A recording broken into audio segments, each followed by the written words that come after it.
എൻ്റെ പേര് ഷേർലി കോശി. ഞാൻ പുളുങ്കുന്ന് സെൻറ്റ് മേരീസ് ഫെറോന ചർച്ചിൽ നിന്ന് വരുന്നു. ഇതെൻ്റെ ഹസ്ബൻഡ് തോമസ് ആൻ്റണി. ഇതെൻ്റെ കുടുംബം. 20/2/2025 ആദ്യമായി ഉടമ്പടി എടുക്കുന്നത്. ഉടമ്പടി എടുക്കാനുണ്ടാകുന്ന കാരണമാണ് ഞാനിവിടെ പറയുന്നത്. ഞാൻ ഒരു മാതാവിൻ്റെ വിശ്വാസിയല്ലായിരുന്നു. ഞാൻ എൻ്റെ ജീവിതകാലത്ത് എനിക്കിപ്പോൾ 42 വയസ്സുണ്ട്. ഈ 42 വയസ്സിനിടയ്ക്ക് ഞാൻ ഇതുവരെയും ആരോടും മാധ്യസ്ഥം അപേക്ഷിച്ചിട്ടില്ല. ഞാൻ എല്ലാം പ്രാർത്ഥിക്കുന്നത് ഈശോയോടാണ്. കാരണം എൻ്റെ വിചാരം ഈശോ അത്രയും സ്നേഹമുള്ള കൈനീട്ടി നിൽക്കുന്ന നാഥനാണ്. പിന്നെ ഞാൻ എന്തിനാണ് മാതാവിനോടോ അല്ലെങ്കിൽ വേറെ പുണ്യാത്മാക്കളോടോ പ്രാർത്ഥിക്കുന്നത്? എന്തും എനിക്ക് ഈശോനോട് ചോദിച്ചാൽ കിട്ടും. പിന്നെ ഞാൻ എന്തിനാണ് മാതാവിനോട് പ്രാർത്ഥിക്കുന്നത്? അങ്ങനെയുള്ളൊരു വ്യക്തിയായിരുന്നു ഞാൻ. അങ്ങനെ ഇരിക്കുമ്പോൾ ഡിസംബറിൽ എനിക്ക് എൻ്റെ റൈറ്റ് ബ്രസ്റ്റിന് ഒരു വൈറ്റിഷ് ഡിസ്ചാർജ് വരികയും അതിശക്തമായ വേദനയും വരികയാണ്. എനിക്ക് ആ സൈഡിലോട്ട് തിരിഞ്ഞു കിടക്കാനോ കൈ ഒന്ന് ഉയർത്തുവാനോ ഒന്നും പറ്റുന്നില്ല. അങ്ങനെ ഞാൻ പുഷ്പഗിരി മെഡിക്കൽ കോളേജിൽ ചെന്നു. അവിടെ ചെന്ന് ഡോക്ടർ പരിശോധിച്ചു, സാമ്പിൾ വിട്ടു. എന്നിട്ട് ഡോക്ടർ പറഞ്ഞു ഇത് നമുക്ക് ബയോപ്സി ചെയ്യണം. ബയോപ്സിക്ക് മുന്നേ ഒരു സ്കാൻ ചെയ്യണം. ഇതിനകത്ത് എന്തോ ഉണ്ട്, നമുക്ക് എന്താണെന്ന് കണ്ടുപിടിക്കണം. കാരണം ഇപ്പോഴത്തെ സാഹചര്യത്തിൽ നമുക്കിതിങ്ങനെ ലീവ് ചെയ്ത് കളയാൻ പറ്റത്തില്ല. ചിലപ്പോൾ വേറെ വല്ല അസുഖമായിട്ട് മാറുമ്പോഴായിരിക്കും നമ്മളിത് അറിയുന്നത്. അതുകൊണ്ട് ബയോപ്സി എടുക്കണം. അതിനു മുൻപ് നിങ്ങളൊന്ന് സ്കാൻ ചെയ്തിട്ട് വരാൻ പറഞ്ഞു. എന്നാൽ എനിക്ക് സ്കാനിങ്ങിന് ഡേറ്റ് കിട്ടിയത് ഒരു 3 ദിവസം കഴിഞ്ഞിട്ടാണ്. ഈ അസുഖം അറിഞ്ഞപ്പോൾ തന്നെ എൻ്റെ അമ്മയും എൻ്റെ വീട്ടിലെല്ലാവരും വളരെയധികം വിഷമിച്ചു. കാരണം എൻ്റെ അമ്മയുടെ അനിയത്തിക്കും എൻ്റെ പപ്പയുടെ പെങ്ങൾക്കും ബ്രസ്റ്റ് ക്യാൻസറാണ്.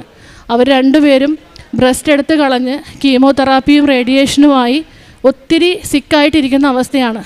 അപ്പോൾ എനിക്കും ഇതിൻ്റെ ആരംഭമാണോ എന്ന് ഓർത്ത് എല്ലാവരും ഭയന്നു. ഞാനും വളരെയധികം ഡെസ്പായി. കാരണം എനിക്ക് 3 കുഞ്ഞുങ്ങളാണ്. എനിക്ക് എന്തെങ്കിലും വന്നാൽ ഈ കുഞ്ഞുങ്ങളെ ആര് വളർത്തും? ആ ഒരു ഇതിൽ ഞാനങ്ങ് വളരെയധികം ഡെസ്പായിപ്പോയി.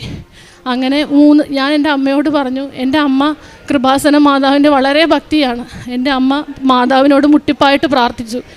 എന്നിട്ട് എന്നോട് പറഞ്ഞു മാതാവിനോട് പ്രാർത്ഥിക്കുക, മാതാവ് മാറ്റിത്തരും, എന്തുണ്ടെങ്കിലും മാറ്റിത്തരും, മാതാവിനോട് പ്രാർത്ഥിക്കാൻ പറഞ്ഞു. എന്നിട്ടും ഞാൻ പ്രാർത്ഥിച്ചില്ല. ഞാൻ ഈശോനോട് പറഞ്ഞുകൊണ്ടിരുന്നു. അപ്പോൾ ഞാൻ ഒരു ദിവസം ബൈബിൾ എടുത്ത് നോക്കിയപ്പോൾ എനിക്ക് കിട്ടുന്നൊരു വചനമാണ്, ഞാൻ നിന്നെ എൻ്റെ അമ്മയുടെ ആലയത്തിലേക്ക്, എന്നെ ഉദരത്തിൽ വഹിച്ചവളുടെ അടുത്തേക്ക് കൊണ്ടുപോകാൻ ആഗ്രഹിക്കുന്നുവെന്ന്. അന്ന് തന്നെ 3 പ്രാവശ്യം എനിക്കത് കിട്ടി. പക്ഷെ ഞാൻ മൈൻഡ് ചെയ്തില്ല. എന്നിട്ടും ഞാൻ മാതാവിനോട് പ്രാർത്ഥിച്ചില്ല.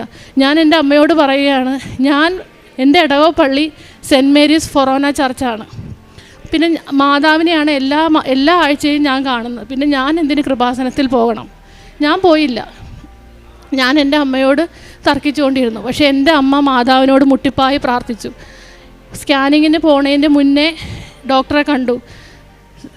ഡോക്ടർ പരിശോധിച്ചു. വീണ്ടും സെക്രീഷൻ വരുന്നുണ്ട്. എനിക്ക് ഡ്രസ്സിങ് വെച്ച് തന്നു ബ്രസ്റ്റിൽ. എന്നിട്ട് പറഞ്ഞു പോയി സ്കാൻ ചെയ്തോളാൻ. അങ്ങനെ സ്കാനിങ് റൂമിൻ്റെ അവിടെ എത്തി. കതവിൻ്റെ അവിടെ എത്തിയപ്പോൾ എൻ്റെ പേര് വിളിക്കുന്നതിന് മുന്നേ ഞാൻ എൻ്റെ അമ്മയെ വിളിച്ചു. ഞാൻ പറഞ്ഞു, അമ്മേ ഞാൻ സ്കാനിങ് റൂമിലോട്ട് കയറുകയാണ്. അപ്പോൾ എൻ്റെ അമ്മ പറയുകയാണ്, ഞാൻ ഇന്നലെ രാത്രി സ്വപ്നം കണ്ടു ഷേർലി, നിന്നെ മാതാവ് തൊട്ട് സുഖപ്പെടുത്തി. ഞാൻ കൃപാസന മാതാവിനെ സ്വപ്നത്തിൽ കണ്ടു. സ്വപ്നത്തിൽ കണ്ടപ്പോൾ 3 പ്രാവശ്യം മാതാവ് എൻ്റെ മുന്നിൽ തെളിഞ്ഞിട്ട് നിൻ്റെ മുഖം കാണിച്ചു തന്നു. അപ്പോൾ അതിൻ്റെ അർത്ഥം മാതാവ് നിന്നെ തൊട്ടു എന്നാണെന്ന്. പക്ഷേ ഞാൻ അപ്പോഴും ഒരു ഇതിൽ നിൽക്കുക. ഞാൻ പറഞ്ഞു, അമ്മയുടെ വിശ്വാസം അമ്മച്ചിയെ രക്ഷിക്കട്ടെ എന്ന് പറഞ്ഞു. ഞാൻ എന്നിവയെ സ്കാനിങ് റൂമിലോട്ട് കയറുകയാണെന്ന് പറഞ്ഞാണ് ഞാൻ സ്കാനിങ് റൂമിലോട്ട് കയറുന്നത്. സ്കാനിങ് റൂമിലെത്തി. സ്കാൻ ചെയ്യാൻ ഡോക്ടർ കിടക്കാൻ പറഞ്ഞു. ഡോക്ടർ എന്നോട് ചോദിക്കുകയാണ്, സ്കാൻ ചെയ്തുകൊണ്ടിരിക്കുമ്പോൾ എന്നോട് ചോദിക്കണം, എന്താണ് തൻ്റെ പ്രശ്നം? ഞാൻ പറഞ്ഞു, ഡോക്ടറെ എനിക്ക് കൈ പൊക്കാൻ വയ്യ, എൻ്റെ ഈ ബ്രസ്റ്റിൽ നിന്ന് വൈറ്റ് കളറിലെ തൈര് പോലുള്ള ഡിസ്ചാർജ് വന്നുകൊണ്ടിരിക്കുകയാണ്, എനിക്ക് അനങ്ങാൻ വയ്യ, ഈ സൈഡിലോട്ട് തിരിയാൻ വയ്യ, ഒന്നുമില്ല. അപ്പോൾ ഡോക്ടർ പറയുകയാണ്, ഡോക്ടർ അപ്പോൾ അടുത്തുള്ള അതൊരു യൂണിറ്റാണ്, ഒത്തിരി സ്കാൻ ചെയ്യുന്ന ഡോക്ടേഴ്സ് അവിടെ ഇരിപ്പുണ്ട്, മെഡിക്കൽ കോളേജ് ആയത് കാരണം. അപ്പോൾ അടുത്ത സ്കാനിങ് ചെയ്യുന്ന ഈ ഡോക്ടർ അടുത്തോട്ട് വിളിച്ചു, ഇതൊന്ന് നോക്കിക്കേ എന്ന് പറഞ്ഞു. അപ്പം ഞാൻ തീരുമാനിച്ചു, എനിക്ക് ബ്രസ്റ്റിന് എന്തോ വലിയ കുഴപ്പമാണ്, അല്ലെങ്കിൽ മറ്റുള്ള ഡോക്ടേഴ്സിനോട് വന്ന് ചെക്ക് ചെയ്യാൻ പറയത്തില്ലല്ലോ. അങ്ങനെ 2-3 ഡോക്ടേഴ്സ് വന്ന് എന്നെ സ്കാൻ ചെയ്തു. എന്നിട്ട് അവരെന്നോട് പറയാണ്, ഞങ്ങളൊരു കാര്യം പറയട്ടെ, തൻ്റെ ബ്രസ്റ്റ് നോർമൽ ബ്രസ്റ്റിൻ്റെ ഫീച്ചേഴ്സാണ് കാണിക്കുന്നത്. ഒരു സെക്രീഷനോ ഒരു മുഴയോ ഒന്നും തന്നെ ഞങ്ങൾക്ക് കാണാൻ കഴിയുന്നില്ല. അപ്പോൾ എന്നോട് ചോദിക്കുകയാണ്, ഒന്ന് കൈ അനക്കി നോക്കിക്കേ, ഇപ്പോൾ വേദനയുണ്ടോയെന്ന്. ഞാൻ കൈ അനക്കി നോക്കിയപ്പോൾ, ഞാൻ വളരെ കഷ്ടപ്പെട്ടാണ് ആ ടേബിളിൽ കിടന്നത്, കൈ അനക്കി നോക്കിയപ്പോൾ എനിക്ക് വേദനയില്ല. അപ്പോൾ ഡോക്ടർ സർജനെ വിളിച്ചു. സർജൻ താഴെ വന്നു. സർജൻ എന്നെ എക്സാമിൻ ചെയ്തു. ആ സർജൻ തന്നെയാണ് എനിക്ക് ഡ്രസ്സിങ് വെച്ച് തന്നത്. ആ സർജൻ തന്നെയാണ് എന്നെ പ്രസ് ചെയ്തപ്പോൾ സെക്രീഷൻ വരുന്നത് കണ്ടത്. പക്ഷേ ആ സമയത്ത് നോക്കിയപ്പോൾ വേദനയും മാറി, സെക്രീഷനും മാറി. ഓൺ ദ സ്പോട്ടിൽ എനിക്ക് എൻ്റെ കണ്ണുകളെ വിശ്വസിക്കാൻ പോലും പറ്റിയില്ല. കാരണം അത്രയും നേരം ആ ഡ്രസ്സിങ്ങിനകത്ത് നനഞ്ഞുകൊണ്ടിരുന്നതാണ്. ആ സ്പോട്ടിൽ എല്ലാം അപ്രത്യക്ഷമായി. എനിക്ക് വിശ്വസിക്കാൻ പറ്റിയില്ല, ഡോക്ടറിനും വിശ്വസിക്കാൻ പറ്റില്ല. ഡോക്ടറിനോട് ഞാൻ ചോദിക്കാം, അപ്പോൾ ഇനി ഞാൻ എന്ത് ചെയ്യണം? ഡോക്ടർ ഡ്രസ്സിങ് ഊരി കളഞ്ഞിട്ട് പറഞ്ഞു ഇനി വീട്ടിൽ പൊക്കോളാൻ. അങ്ങനെ ഞാൻ ഇവിടെ വന്നു. എൻ്റെ അമ്മ പറഞ്ഞു, ഇത്രയും വലിയൊരു അനുഗ്രഹം കിട്ടിയപ്പോൾ മാതാവിനെ പോയി കാണണം, എന്തായാലും നീ പോയി കാണണം, ഉടമ്പടി എടുക്കണമെന്ന് പറഞ്ഞു. അപ്പം ഞാൻ നെറ്റിൽ സെർച്ച് ചെയ്തു എന്താണ് ഈ ഉടമ്പടി എന്ന്. അപ്പോൾ അതിലെ കാര്യങ്ങളൊക്കെ കേട്ടപ്പോൾ എനിക്കൊരു തോന്നൽ, എനിക്കിതൊന്നും നടക്കത്തില്ല, എന്നെക്കൊണ്ട് ചെയ്യാൻ പറ്റുന്ന കാര്യങ്ങളല്ല ഇത്. കാരണം എനിക്കൊരു സ്വഭാവമുണ്ട്, എന്തെങ്കിലും ഞാനൊരു കാര്യം ഏറ്റെടുത്താൽ അത് പെർഫെക്റ്റായിട്ട് എനിക്ക് ചെയ്യണമെന്ന്, അല്ലെങ്കിൽ ആ പരിപാടിക്ക് നിൽക്കരുത്, അങ്ങനെയുള്ള ഒരു വ്യക്തിയാണ് ഞാൻ. അപ്പോൾ അതിൻ്റെ നിയമങ്ങളൊക്കെ നോക്കിയപ്പോൾ എൻ്റെ ഒരു തോന്നലാണ്, എനിക്കത് നടക്കത്തില്ല, എന്നെക്കൊണ്ട് ചെയ്യാൻ സാധിക്കത്തില്ല. എനിക്ക് 3 കുഞ്ഞുങ്ങളുണ്ട്, വീട്ടിലെ കാര്യങ്ങൾ നോക്കണം, വീട്ടിലാരുമില്ല, അതിൻ്റെ കൂടെ എനിക്ക് പഠിക്കണം, എല്ലാം കൂടി എന്നെക്കൊണ്ട് പറ്റത്തില്ല. അപ്പം ഞാൻ ഇവിടെ വന്ന് മാതാവിനെ കണ്ടു, നന്ദി പറഞ്ഞു. പക്ഷേ കൂടുതലൊന്നും എനിക്ക് പ്രാർത്ഥിക്കാൻ തോന്നുന്നില്ല. ഞാനിവിടെ ആ മൂലയ്ക്കാണ് ഞാൻ അവിടെ ഇരുന്നത്. ഞാൻ മാതാവിൻ്റെ മുഖത്ത് ഇങ്ങനെ നോക്കിക്കൊണ്ട് നിന്നു, നന്ദി പറഞ്ഞു, പക്ഷേ ഇങ്ങനെ നോക്കിക്കൊണ്ടേയിരുന്നു. എനിക്കൊന്നും പ്രാർത്ഥിക്കാൻ തോന്നുന്നില്ല.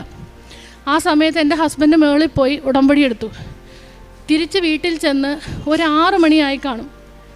അപ്പോഴാണ് എനിക്ക് മാതാവിൻ്റെ പാട്ട് ചെവിയിൽ മുഴങ്ങാൻ തുടങ്ങി. അതിനോടൊപ്പം പരിശുദ്ധ പരമ ദിവ്യകാരുണ്യത്തെ എന്നേരവും ആരാധനയും സ്തുതിയും പുകഴ്ചയും ഉണ്ടായിരിക്കട്ടെ, അതിങ്ങനെ എൻ്റെ ചെവിയിൽ മുഴങ്ങുകയാണ്. അപ്പോൾ ഞാൻ എൻ്റെ ഹസ്ബൻഡിനോട് പറഞ്ഞു, എൻ്റെ ചെവിയിൽ ഇങ്ങനെ ഈ പാട്ട് കേൾക്കുന്നു. അപ്പോൾ എൻ്റെ ഹസ്ബൻഡ് പറഞ്ഞു, അത് ഉടമ്പടി എടുക്കാൻ നേരത്ത് ഞാൻ പോയപ്പോൾ നീ ഇത്രയും നേരം താഴെ ഇരുന്നതല്ലേ, അവിടെ കണ്ടിന്യൂസ് ഇതല്ലേ കേട്ടുകൊണ്ടിരിക്കുന്നു, അതുകൊണ്ടായിരിക്കും നിനക്ക് തോന്നുന്നതായിരിക്കുമെന്ന്. 8 മണിയായി, ഇത് മാറുന്നില്ല. 9 മണിയായി, 10 മണിയായി, 12 മണിയായി. എനിക്ക് ചെവി ആകെ തലയാകെ മുഴങ്ങുകയാണ് ഈ പാട്ട്. അവസാനം 12:30ആയി. എനിക്ക് കിടക്കാൻ പറ്റുന്നില്ല, എനിക്ക് ഉറങ്ങാൻ പറ്റുന്നില്ല. ഞാൻ ബെഡ്ഷീറ്റ് എടുത്ത് ചെവി മൂടുന്നു, പില്ലോ എടുത്ത് തലയിൽ വയ്ക്കുന്നു. എനിക്ക് തല മൊത്തം ഈ പാട്ട് കേട്ടുകൊണ്ടിരിക്കുകയാണ്. അങ്ങനെ 2:30-3 മണിയായപ്പോൾ ഞാൻ എൻ്റെ ഹസ്ബൻഡിനോട് പറഞ്ഞു, എന്നെ കൃപാസനത്തിൽ കൊണ്ടുപോകണം, എനിക്ക് കിടക്കാൻ പറ്റുന്നില്ല, എന്നെ കൃപാസനത്തിൽ എങ്ങനെയെങ്കിലും ഒന്ന് എത്തിക്കാൻ. അങ്ങനെ 2:30 മണിക്ക് ഈ കുഞ്ഞുങ്ങളെയും വിളിച്ച് ഞങ്ങൾ 3 മണിയായപ്പോൾ ഞങ്ങളിവിടെ എത്തി. അങ്ങനെ ഇവിടെ എത്തി ഈ മാതാവിൻ്റെ ഗേറ്റ് കടന്നപ്പം ഞാൻ പറഞ്ഞു, മാതാവേ എന്നോട് ക്ഷമിക്കണമേ, ഞാൻ തന്നെ ഉടമ്പടി എടുത്തോളാം എന്ന് പറഞ്ഞതും എൻ്റെ ചെവിയിലെ പാട്ട് നിന്ന് എനിക്ക് സമാധാനം കിട്ടി. അത്രയും നേരം എൻ്റെ തലയ്ക്കകത്ത് ഇങ്ങനെ ഈ പാട്ട് തന്നെ ഇങ്ങനെ മൂളിക്കൊണ്ടിരിക്കുകയായിരുന്നു. ഇവിടെ കയറി കഴിഞ്ഞപ്പം എൻ്റെ പാട്ട് നിന്ന്. എൻ്റെ ഹസ്ബൻഡ് കാറ് പാർക്ക് ചെയ്ത് ഇവിടെ വന്നപ്പോഴത്തേക്കും ഞാൻ ഈ ക്യൂവിൽ നിൽക്കുവാണ്. ഞാൻ പുള്ളിയോട് പറയുക, നിങ്ങൾ മക്കളെ നോക്കിക്കോ, ഞാൻ ഇനി ഉടമ്പടി എടുത്തിട്ടേ വരത്തുള്ളെന്ന്. അങ്ങനെ ഞാൻ ഉടമ്പടി എടുത്ത് പ്രദക്ഷിണമായിട്ട് ഇവിടെ വന്നു. ഈ ചുമന്ന കാർപ്പറ്റിൽ മുട്ടിയപ്പോൾ തന്നെ, ഈ ചുമന്ന കാർപ്പറ്റിൽ കാല് കുത്തിയപ്പോൾ തന്നെ എനിക്ക് വൈബ്രേഷനാണ്. ഞാൻ വിചാരിച്ച് ഞാൻ ഇവിടെ മറിഞ്ഞ് വീണ് പോകുമെന്ന്, അതുപോലെ എനിക്ക് വൈബ്രേഷൻ ഫീൽ ചെയ്യുകയാണ്. ഞാൻ നേരെ നോക്കിയപ്പോൾ കാണുന്നത് മാതാവ് രൂപക്കൂട്ടി നിൽക്കുന്നതല്ല കാണുന്നത്. ഞാൻ നോക്കുമ്പോൾ കാണുന്നത് മാതാവ് പുറത്ത് നിൽക്കുന്നതാണ് കാണുന്നത്. ഞാൻ ശരിക്കും അങ്ങ് പേടിച്ചു പോയി. കാരണം ഞാനിങ്ങനെയൊന്നും എൻ്റെ ജീവിതത്തിൽ ഞാൻ അനുഭവിച്ചിട്ടുമില്ല, കണ്ടിട്ടുമില്ല. ഞാൻ കാണുന്നത് മാതാവ് പുറത്ത് നിൽക്കുന്നതാണ്. ഞാൻ ഒരു കണക്കിനാ ഈ സ്റ്റെപ്പ് കയറി മേളിലെത്തിയത്. മുട്ടുകുത്തി നിന്ന് വാഗ്ദാന പേടകത്തിൻ്റെ മുന്നിൽ നിന്നപ്പോൾ മാതാവ് ഇങ്ങനെ പുറത്ത് നിൽക്കുക. എനിക്ക് ഭയങ്കരമായിട്ട് ഞാൻ ഭയന്നു പോയി. എനിക്ക് തൊട്ട് മൊത്താൻ തന്നെ പേടിയായി. പക്ഷെ എൻ്റെ കൈ കാന്തത്തിൽ ചെന്ന് ടച്ച് ചെയ്യുന്ന പോലെ വലിച്ചടുപ്പിച്ച് അപ്പോഴത്തേക്കും എൻ്റെ ഹെഡിൽ തലയിലൂടെ കാല് വരെ ഒരു കറണ്ട് പാസ് ചെയ്ത ഫീലായിരുന്നു. ഒരു കണക്കിന് ഞാൻ ഈ അൾത്താരയിൽ നിന്ന് ഇറങ്ങി താഴെ വന്ന് നിന്നത്. അതെൻ്റെ ആദ്യത്തെ അനുഭവം. രണ്ടാമത്തെ അനുഭവം, ഞാൻ ആ സമയത്തൊക്കെ OET എഴുതിക്കൊണ്ടിരിക്കുകയായിരുന്നു. 6 തവണ എഴുതിയിട്ടും എനിക്ക് റീഡിങ്ങിന് മാത്രം കിട്ടുന്നില്ല. ബാക്കി എല്ലാത്തിനും ബി സ്കോറുണ്ട്, റീഡിങ് മാത്രം എനിക്ക് കിട്ടത്തില്ല. അതും പോകുന്നത് 1 മാർക്കിന് 2 മാർക്കിനൊക്കെയാണ്. ഞാൻ അങ്ങ് ഫെഡപ്പായി. ഞാനപ്പോൾ മാതാവിനോട് പറഞ്ഞു, മാതാവേ ഞാൻ മടുത്തു, എനിക്കിനി വയ്യ എന്ന്. അങ്ങനെ ഞാൻ ഈ ഉടമ്പടി എടുത്തപ്പോൾ പിന്നെ ഞാൻ ഉടമ്പടി ധ്യാനം കേൾക്കാൻ തുടങ്ങി. ഉടമ്പടി ധ്യാനം കേൾക്കുമ്പം അതെനിക്കൊരു ഭയങ്കര ഇഷ്ടമാണ് ഉടമ്പടി ധ്യാനം കേൾക്കാൻ. ഉടമ്പടി ധ്യാനം ഒരെണ്ണമൊന്നുമല്ല ഞാൻ കേൾക്കുന്നത്, ചിലപ്പം ഒരു ദിവസം തന്നെ 3-4 എണ്ണമൊക്കെ കേൾക്കും. അങ്ങനെ ഈ OET റിസൾട്ട് വന്നു. 5ാമത്തെ റിസൾട്ട് വന്നപ്പോഴും 6ാമത്തെ റിസൾട്ട് വന്നപ്പോഴും റീഡിങ്ങിന് പോയപ്പോൾ ഞാൻ ഉടമ്പടി ധ്യാനം കേട്ടപ്പോൾ ജോസഫ് അച്ഛൻ പറയുകയാണ്, ഇതാ കർത്താവിൻ്റെ ദാസി, നിൻ്റെ വചനം പോലെ എന്നിലാവട്ടെ എന്ന്. അപ്പോൾ ഞാനും പറഞ്ഞു, ഇതാ കർത്താവിൻ്റെ ദാസി, നിൻ്റെ ഇഷ്ടം പോലെ എന്നിലാവട്ടെ എന്ന്.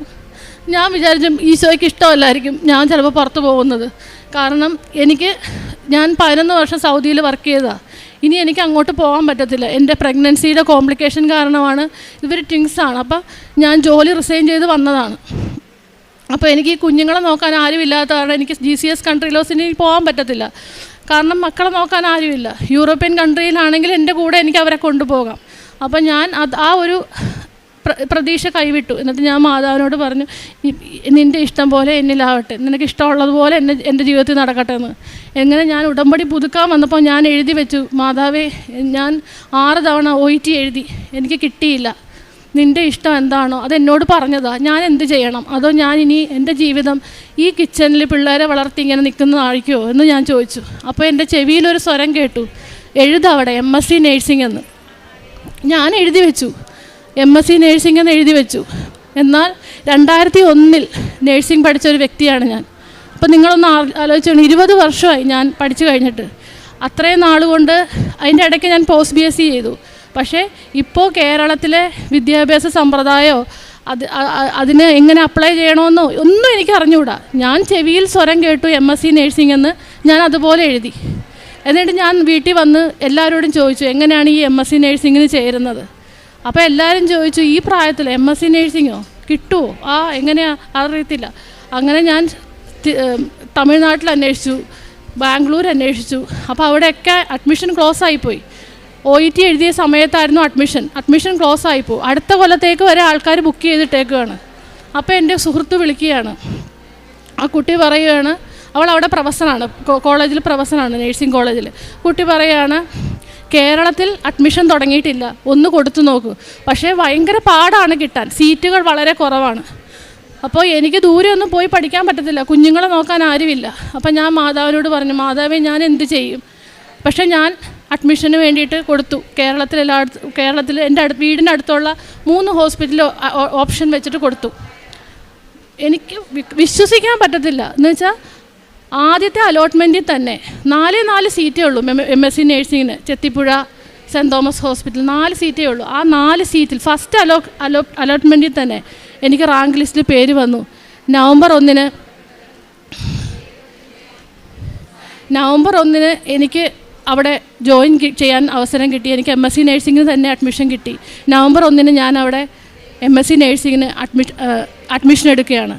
3ാമത് എൻ്റെ കുഞ്ഞിന് കിട്ടിയൊരു സൗഖ്യമാണ്. എൻ്റെ കുഞ്ഞ് ഭയങ്കര ഒരു അലർജിയുള്ള ആളാണ്. ഡസ്റ്റ് അലർജി, ഫുഡ് അലർജി എന്ന് വേണ്ട സർവ്വതും അലർജിയാണ് അവന്. അങ്ങനെ എൻ്റെ നേഴ്സിങ്ങിൻ്റെ ഒരു പേപ്പറിന് വേണ്ടിയിട്ട് ഞങ്ങൾ തിരുവനന്തപുരം നേഴ്സിംഗ് കൗൺസിലോട്ട് പോവുകയാണ്. ഞാൻ ആദ്യമായിട്ടാണ് തിരുവനന്തപുരത്ത് പോകുന്നത്. അന്ന് രാത്രി കുട്ടി എന്നോട് പറയുകയാണ്, അമ്മ എൻ്റെ കണ്ണ് വയ്യ, അപ്പോൾ ഇവനെപ്പോഴും അലർജി ഉള്ള കാരണം എപ്പോഴും തുമ്മൽ അല്ലെങ്കിൽ കണ്ണ് ചുമന്നിരിക്കും, അങ്ങനെയൊക്കെ ഉള്ളതാണ്. അപ്പം ഞങ്ങൾ മൈൻഡ് ചെയ്യാറില്ല, കാരണം അതുള്ളതാണല്ലോ, കുറച്ച് കഴിയുമ്പോൾ മാറും. പക്ഷെ അന്ന് രാത്രി അവൻ എന്നോട് പറയും, എനിക്ക് കണ്ണിന് ഭയങ്കരമായ വേദന. കണ്ണ് തുറന്ന് നോക്കിയപ്പോൾ കാണുന്ന കാഴ്ച, കണ്ണിൻ്റെ കൃഷ്ണമണിക്ക് ചുറ്റും ഒരു വെളുത്ത പാട, അത് നിറച്ചും കുരുക്കൾ. കൊച്ച് വെളുപ്പിന് 5 മണിയുടെ ട്രെയിന് ഞങ്ങൾ ബുക്ക് ചെയ്തേക്കുമോ, ഞങ്ങൾക്ക് തിരുവനന്തപുരത്ത് പോകണം. അപ്പോൾ തിരുവനന്തപുരത്ത് പോകണം. അപ്പോൾ ഈ കുഞ്ഞിനെയും കൊണ്ട് വേണം ഞങ്ങൾക്ക് പോകാനായിട്ട്. കുഞ്ഞുങ്ങളുടെ കാര്യം നിങ്ങൾക്കറിയാമല്ലോ, ഒരു അസുഖം വന്നു കഴിഞ്ഞാൽ 2ാമത്തെ പ്രാവശ്യം അവർ കരയും. ഞാൻ പെയിൻ കില്ലറൊക്കെ കൊടുത്തു അവനെയും കൊണ്ട് പോവുകയാണ്. ഈ 3 പേരും ഉണ്ട് എൻ്റെ കൂടെ. ഞങ്ങൾ ട്രെയിനിലിരിക്കുമ്പോൾ ഇവൻ ഓരോ സ്റ്റോപ്പ് എത്തുമ്പോഴും പറയും, കണ്ണ് വേദന എടുക്കുന്നു. ഞാൻ എന്ത് ചെയ്യും? ഓടുന്ന ട്രെയിനിൽ ഞാൻ എന്ത് ചെയ്യും? ഞാൻ അമ്മയോട് പ്രാർത്ഥിച്ചു, അമ്മ ഞാൻ എന്ത് ചെയ്യും, എൻ്റെ കുഞ്ഞിന് കണ്ണിന് വയ്യ, ഇന്ന് പോകുന്നത് ഒരു ഗവൺമെൻറ് ഓഫീസിലേക്കാണ്, അവിടുത്തെ കാര്യങ്ങളൊക്കെ എങ്ങനെ നടക്കുമെന്ന് എനിക്ക് അറിഞ്ഞുകൂടാ. അതിൻ്റെ കൂട്ടത്തിൽ എൻ്റെ കുഞ്ഞിന് കണ്ണിന് വയ്യ, ഞാൻ എന്ത് ചെയ്യും, ഞാൻ എവിടെ കൊണ്ടുപോകും ഈ ഓടുന്ന ട്രെയിനിൽ. അതുമാത്രമല്ല, ഞങ്ങൾ വരുന്നത് പുളുങ്കുന്നിലാണ്. പുളുങ്കുന്നിൽ ആകെ ഒരു പ്രൈമറി ഹെൽത്ത് സെൻ്ററാണുള്ളത്. അവിടെ ആഴ്ചയിൽ 2 ദിവസമാണ് ഡോക്ടറുള്ളത്. അപ്പോൾ ഞാൻ എൻ്റെ ഹസ്ബൻഡിനോട് പറയാൻ, നമുക്കിത് വെച്ചുകൊണ്ടിരിക്കേണ്ട, വീട്ടിൽ വന്നിട്ട് നമുക്ക് പുഷ്പഗിരിയിലോ എവിടെയെങ്കിലും കൊണ്ടുപോയി കൊച്ചിൻ്റെ കണ്ണ് കാണിക്കണമെന്ന്. അങ്ങനെ ട്രെയിൻ ഇറങ്ങി ഞങ്ങൾ നേഴ്സിംഗ് കൗൺസിലെത്തി. ഞങ്ങൾ ഓട്ടോയ്ക്ക് കാശ് കൊടുത്തിട്ട് ഞങ്ങൾ തിരിയുമ്പോൾ കാണുന്നത് ഒരു വലിയ ഐ ഹോസ്പിറ്റലാണ്. അത് തിരുവനന്തപുരത്തെ റീജിയണൽ ഐ സെൻറ്റർ. ഒരു ഡോക്ടറിന് വേണ്ടി ഞാൻ ആഗ്രഹിച്ചപ്പോൾ, ട്രെയിനിലിരുന്ന് ഒരു ഡോക്ടറിനെ കാണാൻ ഞാൻ ആഗ്രഹിച്ചപ്പോൾ, ഞാൻ ഇറങ്ങിയ സ്ഥലത്ത്, ഞാൻ ആദ്യമായിട്ട് ചെല്ലുന്ന സ്ഥലമാണ്, ഒരേ മതിൽ അപ്പുറത്തത് eye hospital, regional eye hospital. ഒരു ഡോക്ടറിനെ ആഗ്രഹിച്ചപ്പോൾ മാതാവ് എനിക്ക് തന്നത് 100 കണക്കിന് ഡോക്ടർമാരാണ്. കണ്ണിൻ്റെ മൊത്തം ഫെസിലിറ്റീസ് ഉള്ള ഡോക്ടേഴ്സ്. എൻ്റെ കൊച്ചിനെ അവിടെ കൊണ്ട് കാണിച്ചു. അവരപ്പം തന്നെ ആ കണ്ണിലെ പാട നീക്കം ചെയ്തു, കണ്ണിൽ മരുന്നൊഴിച്ചു, വേദനയ്ക്ക് കുറവ് കിട്ടി, എല്ലാം സൗഖ്യമായി. എന്നിട്ട് അവർ പറഞ്ഞു, ഈ അസുഖം പൂർണ്ണമായിട്ട് മാറണമെങ്കിൽ 6 മാസം തുടങ്ങി 1 വർഷം വരെ എടുക്കും. കാരണം സിവിയറായിട്ട് അലർജി ആയിപ്പോയി. അവന് വേറെ അലർജിക് പ്രോബ്ലം ഉള്ളതുകൊണ്ട് നിങ്ങൾ ചൊറിച്ചിലിൻ്റെ മരുന്ന് കൊടുക്കുന്നുണ്ടായിരുന്നു. അപ്പോൾ അതുകൊണ്ടാണ് കണ്ണിൽ വന്ന അസുഖം നിങ്ങൾ അറിയാതെ പോയത്. 6 മാസം തുടങ്ങി 1 വർഷം വരെ ഇത് മാറാതെ നിൽക്കുമെന്ന്. അന്ന് രാത്രി എൻ്റെ കുഞ്ഞ് മാതാവിനെ സ്വപ്നം കണ്ടു. അവൻ പറയുന്നത്, മാതാവ് കടൽത്തിരയുടെ മുകളിൽ സ്വപ്നത്തിൽ വന്നിട്ട് എന്നോട് പറഞ്ഞു, ഉപ്പ് കഴിക്കണം, തൈലം പുരട്ടണം, കണ്ണിൽ തൈലം പുരട്ടണം, തേൻ കുടിക്കണമെന്ന്. ഞാൻ അതനുസരിച്ച് ഒരാഴ്ച കുഞ്ഞിൻ്റെ കണ്ണിൽ തൈലം പുരട്ടി വിശ്വാസ പ്രമാണം ചൊല്ലി പ്രാർത്ഥിച്ചു. ഉടമ്പടി ഉപ്പ് അവന് കൊടുക്കാൻ. 1 കൊല്ലം അല്ലെങ്കിൽ 6 മാസം കൊണ്ട് മാറുമെന്ന് പറഞ്ഞ അസുഖം 2 ആഴ്ച കൊണ്ട് പൂർണ്ണമായിട്ട് സൗഖ്യമായി എൻ്റെ കുഞ്ഞിന്. അതുമാത്രമല്ല, അവൻ പറയുന്നത്, അമ്മ മാതാവ് എന്നെ സ്വർഗത്തിലോട്ട് കൊണ്ടുപോയി. അവിടെ അമ്മ മാതാവിന് ഒരു ഷോപ്പ് ഉണ്ടായിരുന്നു. ആ ഷോപ്പ് തുറന്നപ്പോൾ മൊത്തം അവിടെ ജപമാല സെയിൽ ചെയ്യാൻ വെച്ചേക്കുമെന്ന്. അതിൽ നിന്നൊരു ജപമാല എനിക്ക് തന്നിട്ട് പറഞ്ഞു, ജപമാല ചൊല്ലി പ്രാർത്ഥിക്കണം, നിൻ്റെ അസുഖം മാറുമെന്നാണ് പറഞ്ഞതെന്ന്. അന്ന് മുതൽ ഞങ്ങളെല്ലാവരും, ഈ ഉടമ്പടി എടുത്തതിന് ശേഷം ഞങ്ങളെല്ലാവരും പ്രാർത്ഥനയിൽ വളരെയധികം വളർന്നു. എൻ്റെ കുഞ്ഞു മക്കൾ ഉൾപ്പെടെ കൊന്ത ചൊല്ലി പ്രാർത്ഥിക്കും. ഞങ്ങൾ എവിടെ പോയാലും കാറിലിരുന്ന് കൊന്ത ചൊല്ലും, തിരിച്ചു വരുമ്പോഴും കൊന്ത ചൊല്ലും. വെളുപ്പിന് എഴുന്നേറ്റ് പ്രത്യക്ഷീകരണ പ്രാർത്ഥന ചൊല്ലിക്കഴിയുമ്പം കൊന്ത ചൊല്ലിയാണ് വീട്ടിൽ കാര്യങ്ങൾ തുടങ്ങുന്നത് തന്നെ. സന്ധ്യാപ്രാർത്ഥന മുടങ്ങാറില്ല. കുഞ്ഞുങ്ങളുമെല്ലാം പ്രത്യക്ഷീകരണ പ്രാർത്ഥനയൊക്കെ അവർക്കൊക്കെ ബൈഹാർട്ടാണ്. സ്കൂളിൽ പോകുമ്പം കുഞ്ഞുങ്ങൾ മാതാവിനൊരു സ്റ്റാച്ചു ഉണ്ട്, സ്റ്റാച്ചുവിന് ടാറ്റ കൊടുത്തിട്ടാണ് ഇപ്പോൾ അവർ പോകുന്നത്. അത്രയും ഞങ്ങൾ മാതാവുമായിട്ട് അടുത്തു. വിശ്വാസത്തിലില്ലായിരുന്ന എന്നെ മാതാവിലേക്ക് അടുപ്പിച്ചു. അങ്ങനെ ഈശോ എനിക്ക്, ഇത്രയും നാൾ ഞാൻ ക്രിസ്ത്യാനിയായിരുന്നു, പക്ഷേ ക്രിസ്തുവിൻ്റെ അനുയായി ആയിരുന്നില്ല. ഞായറാഴ്ച മാത്രം പള്ളിയിൽ പോകുന്ന, അല്ലെങ്കിൽ പെസഹായ്ക്ക് മാത്രം കുമ്പസാരിക്കുന്ന ഒരു ടിപ്പിക്കൽ ക്രിസ്ത്യാനിയായിരുന്നു. പക്ഷേ ഇപ്പോഴാണ് ഞാൻ ശരിക്കും ക്രിസ്തുവിൻ്റെ അനുയായിയായത്. അച്ഛൻ പറയുന്ന പോലെ, അവൻ പറയുന്ന പോലെ ചെയ്യുന്ന നല്ലൊരു ക്രിസ്ത്യാനിയായത് ഇപ്പോഴാണ്. ഈശോയ്ക്കും മാതാവിനും കോടാനുകോടി നന്ദി. കാരുണ്യ പ്രവൃത്തികൾ എന്ന് പറഞ്ഞു കഴിഞ്ഞാൽ, ഞങ്ങളുടെ ഗവൺമെൻറ് ഹോസ്പിറ്റൽ പ്രൈമറി ഹെൽത്ത് സെൻ്ററിൽ അവിടെയൊന്നും ഹോട്ടൽസ് ഒന്നുമില്ല. അപ്പോൾ അവിടെ അഡ്മിറ്റ് ആവുന്ന പേഷ്യൻസിന് ഞങ്ങൾ സ്വന്തമായിട്ട് തന്നെ ഭക്ഷണം ഉണ്ടാക്കി കൊണ്ടു കൊടുക്കും. പിന്നെ ഉടമ്പടി പത്രം വാങ്ങിച്ച്, അത് ഒരു കെട്ടൊന്നുമല്ല, കൃപാസനത്തിലെ മാതാവിൻ്റെ പത്രം വാങ്ങിച്ച് ഞങ്ങളെ കൊണ്ടാവുന്നത്രേ വാങ്ങിച്ച് എല്ലായിടത്തും കൊടുക്കും. പിന്നെ അത് ഭക്ഷണമെന്നല്ല, വെള്ളവും, ചിലപ്പോൾ വഴിയിൽ തളർന്ന് നിൽക്കുന്ന ആരാണെങ്കിലും, ചിലപ്പോൾ ഒരു ട്രാഫിക് പോലീസുകാരനായിരിക്കും, ഒരു വെള്ളമാണെങ്കിലും ഞങ്ങൾ വാങ്ങിച്ചു കൊടുക്കും. ആരാണോ വിഷമിച്ചിരിക്കുന്നത് അപ്പം ഞങ്ങളുടെ കയ്യിൽ എന്താ ഉള്ളതെന്ന് വെച്ചാൽ അത് കൊടുക്കും. പിന്നെ ഉപവസിച്ച് പ്രാർത്ഥിക്കും. പ്രാർത്ഥനയിൽ കുഞ്ഞുങ്ങളെ എനിക്കിപ്പോൾ എൻ്റെ ഇതിലനുസരിച്ച് എനിക്കിപ്പോൾ വീട്ടിൽ തന്നെയാണ്, ഞാൻ ജോലി ഇല്ലാത്ത കാരണം കുഞ്ഞുങ്ങളെ. അപ്പോൾ എനിക്ക് കിട്ടിയ 3 കുഞ്ഞുങ്ങളെ കൂടുതൽ ഈശോയിലേക്ക് അടുപ്പിച്ച് വളർത്താനാണ് ഞാനിപ്പോൾ നോക്കുന്നത്. കാരണം എനിക്കറിയാം, ഇനിയുള്ള മുന്നോട്ടുള്ള ലോകം അവർ വളരുമ്പോൾ കപടത നിറഞ്ഞ വളരെ ഡിഫിക്കൽട്ടായിട്ടുള്ളൊരു ലോകമാണ് അവർക്ക് മുന്നിലുള്ളത്. അതിലൊന്ന് പിടിച്ചു കയറി വളരണമെങ്കിൽ ഈശോയുടെയും അമ്മ മാതാവിൻ്റെയും സഹായം കൂടിയേ പറ്റത്തുള്ളൂ. അല്ലെങ്കിൽ നമുക്കറിയില്ല നമ്മുടെ കുഞ്ഞുങ്ങൾ എങ്ങോട്ടാണ് പോകുന്നത്. ഇന്നത്തെ ലോകം അങ്ങനെയാണ്. അതുകൊണ്ട് ഞാൻ എൻ്റെ 3 മക്കളെയും എൻ്റെ അമ്മ മാതാവിന് സമർപ്പിച്ചേക്കാണ്. അവരെ നോക്കി വളർത്തിക്കോളാൻ പറഞ്ഞിട്ട് എല്ലാത്തിനും ഞങ്ങൾക്ക് കിട്ടിയ എല്ലാത്തിനും ഇനി കിട്ടാനുള്ള എല്ലാ അനുഗ്രഹങ്ങൾക്കും ഈശോയ്ക്കും മാതാവിനും കോടാനുകോടി നന്ദി. സങ്കീർത്തനങ്ങൾ 40:5. ദൈവമായ അവിടുന്ന് എത്ര അത്ഭുതങ്ങൾ ഞങ്ങൾക്ക് വേണ്ടി പ്രവർത്തിച്ചു. ഞങ്ങളുടെ കാര്യത്തിൽ അവിടുന്ന് എത്ര ശ്രദ്ധാലുവായിരുന്നു. അങ്ങേക്ക് തുല്യനായി ആരുമില്ല. ഞാൻ അവയെ വിവരിക്കുവാനും പ്രഘോഷിക്കുവാനും തുനിഞ്ഞാൽ അവ അസംഖ്യമാണല്ലോ. ഷേർലി കോശി എന്ന ഈ സഹോദരി എത്ര ഹൃദയാകർഷകമായിട്ടാണ് ഉടമ്പടി ജീവിതാനുഭവ സാക്ഷ്യം നമ്മോട് പങ്കുവെച്ചത്. പ്രിയമുള്ളവരെ, ഉടമ്പടിയിലേക്ക് ഗൗരവമുള്ള വിഷയങ്ങളിൽ അമ്മ ചേർത്ത് പിടിച്ചിട്ടുണ്ടെങ്കിൽ അതിന് അതിൻ്റേതായ കാരണമുണ്ടാവും, ഫലമുണ്ടാവും. സഹോദരി പറഞ്ഞു, 20 വർഷത്തിന് ശേഷം നഴ്സിംഗ് പഠനം പൂർത്തിയായിട്ട് MSc പഠിക്കുവാൻ വേണ്ടി എൻ്റെ പ്രാർത്ഥനയിൽ മാതാവ് തോന്നിച്ചു തന്നു. ഞാൻ കേരളത്തിന് പുറത്ത് എല്ലായിടത്തും അന്വേഷിച്ചു, എല്ലായിടത്തും കോഴ്സ് തുടങ്ങിക്കഴിഞ്ഞു. അപ്പോൾ ഒരു കൂട്ടുകാരി വിളിച്ച് പറയുന്നു, നമുക്കിവിടെ തുടങ്ങുന്നതേ ഉള്ളൂ, 4 സീറ്റ് ചെത്തിപ്പുഴയിലുണ്ട്, അത് കിട്ടുമെന്ന് യാതൊരു ഉറപ്പുമില്ല. എന്നാൽ അവിടെ തന്നെ, അതായത് വീടിനടുത്ത്, ജില്ല വിട്ടുപോയില്ല, താലൂക്ക് വിട്ടുപോയില്ല, ഏതാണ്ട് വീടിനടുത്ത് തന്നെയുള്ള ഹോസ്പിറ്റലിൽ മകൾക്ക് MSc നഴ്സിംഗ് പഠനത്തിന് വേണ്ടി മാതാവ് വഴിയൊരുക്കി കൊടുക്കുകയാണ്. എല്ലാവരും ചോദിച്ചു, ഇത്ര നാൾ ജോലിയെടുത്ത് വന്നിട്ട് ഇപ്പോഴെന്തിനാ MSc? അതാണ് മകൾ പറയുന്നത്. എനിക്കത് പ്രാർത്ഥനയ്ക്ക് ലഭിച്ച 3 വാക്കാണ് MSc നഴ്സിംഗ് എന്നത്. അമ്മ മാതാവ് അതിലേക്ക് നയിക്കുന്നു. വീണ്ടും പറയുന്നുണ്ട്, അത് നഴ്സിംഗ് കൗൺസിൽ ഓഫീസിൽ പോകാൻ വേണ്ടി നിൽക്കുമ്പോൾ കുഞ്ഞിന് തീരെ പാടില്ല, കണ്ണിൻ്റെ വലിയ അസ്വസ്ഥത, ഇവിടെ വല്ലപ്പോഴും ഒരു ഡോക്ടർ വരുത്തേ ഉള്ളൂ, അതുകൊണ്ട് കാര്യങ്ങൾ നടക്കില്ല. എന്നാൽ ട്രെയിൻ ചെന്ന് ഇറങ്ങുമ്പോൾ നേരെ കാണുന്നത് ഒരു ഡോക്ടറിന് പകരം 100 ഡോക്ടർമാരുള്ള ആശുപത്രി എന്ന. ഇതാണ് നമുക്ക് മുൻപേ പോയി നമുക്ക് വേണ്ടതൊക്കെ ഒരുക്കി തന്ന് നാം വിചാരിക്കുന്നതിനപ്പുറം നമ്മളെപ്പറ്റി വിചാരപ്പെട്ട് നമ്മുടെ ജീവിതത്തെ കൂടുതൽ എങ്ങനെ വിശ്വാസത്തിൽ ഉറപ്പിക്കാം, ആത്മീയതയിൽ വളർത്താം, ദൈവസ്നേഹത്തിൽ പരിപോഷിപ്പിക്കാം, ജീവിതം ദൈവത്തിന് പ്രിയങ്കരമാകും വിധം ഈ ലോകത്തിലെങ്ങനെ ജീവിക്കാമെന്ന് അമ്മ നമ്മളെ നിരന്തരം ഓർമ്മിപ്പിച്ചുകൊണ്ടിരിക്കും. എത്ര സുന്ദരമായിട്ടാണ് അമ്മ മാതാവ് ജീവിതത്തിൽ ഇടപെട്ട് അമ്മയിലേക്ക് ജീവിതം സമർപ്പിച്ച് അമ്മയോടൊത്ത് ജീവിക്കുന്നതിൻ്റെ, അമ്മ മാതാവ് ആഗ്രഹിക്കുന്നത് പോലെ ജീവിക്കുന്നതിൻ്റെ സാക്ഷ്യം ഈ മകൾ പങ്കുവച്ചത്. രോഗം സൗഖ്യപ്പെട്ടതിൻ്റെ, ജീവിതത്തിൻ്റെ മുന്നോട്ടുള്ള ഗതിക്ക് അമ്മ മാതാവ് വഴിയൊരുക്കി കൊടുത്തതിൻ്റെ, വളരെ ശുഷ്കിച്ചു പോയ ആത്മീയതയിൽ നിന്നും വളരെ ഫലസമ്പന്നമായ ഒരു ആത്മീയ ജീവിതം നൽകിയതിൻ്റെ, കുടുംബം ഒരുമിച്ച് ജപമാലയിൽ സ്ഥിരതയോടെ നിൽക്കുവാൻ അമ്മ മാതാവ് സഹായിച്ചതിൻ്റെ ഒക്കെ പടിപടിയായുള്ള ആത്മീയ വളർച്ചയുടെ സാക്ഷ്യങ്ങളാണ് സഹോദരി അൽത്താരയിൽ പങ്കുവച്ചത്. ലഭിച്ച ഭൗതിക നേട്ടങ്ങളെക്കാൾ ഉപരി ലഭിച്ച ആത്മീയ ബോധ്യങ്ങളെയാണ് സഹോദരി നമ്മോട് പങ്കുവച്ചത്.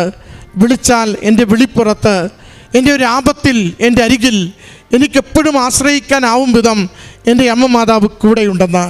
കൃപാസനത്തിൽ ജീവനോടെ പ്രത്യക്ഷപ്പെട്ട അമ്മ ആഗ്രഹിച്ച് വിളിക്കുന്ന മക്കൾക്ക് സ്വപ്നത്തിൽ വരും, ജോലിയിടത്ത് വരും, ദർശനങ്ങളിൽ വരും, സന്ദേശങ്ങൾ നൽകും, ജീവിതത്തെ കൂടുതൽ സുരക്ഷിതമാക്കുവാൻ സഹായിക്കുന്നത് അനുഭവിക്കുവാനാവും. അതിൻ്റെ നല്ലൊരു സാക്ഷ്യം, ആത്മീയ അടിത്തറയുള്ളൊരു സാക്ഷ്യമാണ് സഹോദരി പങ്കുവച്ചത്. ഈ കുടുംബത്തിൽ ലഭിച്ച എല്ലാ അനുഗ്രഹങ്ങൾക്കും അമ്മ മാതാവിനും തിരുക്കുമാരനും നന്ദി പറഞ്ഞുകൊണ്ട് കരങ്ങളടിച്ച് ഈ സാക്ഷ്യം സമർപ്പിക്കും.